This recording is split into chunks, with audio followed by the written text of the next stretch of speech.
Welcome to the Salmon Runs YouTube. Enjoy the video.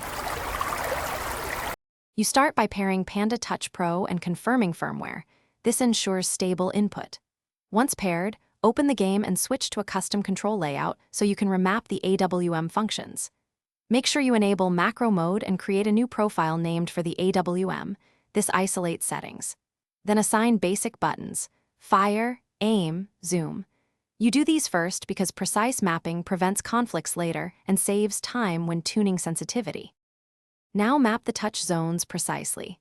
Place primary fire on the edge to avoid blocking view, and put aim/zoom where your thumb naturally rests. Then configure swipe to zoom using a half-second activation and a 15% dead zone so small movements don't register. After mapping, calibrate aim sensitivity.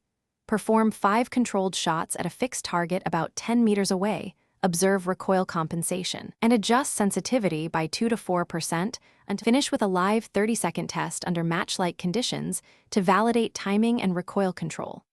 Once done, tweak macro delays in small 20 to 40 millisecond steps to smooth rapid follow-ups. Lock the profile and back it up so you can restore settings anytime.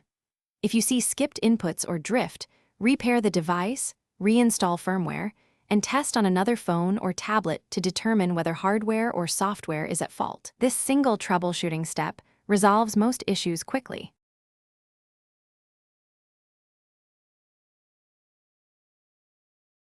Thanks for watching. Consider subscribing if we helped you.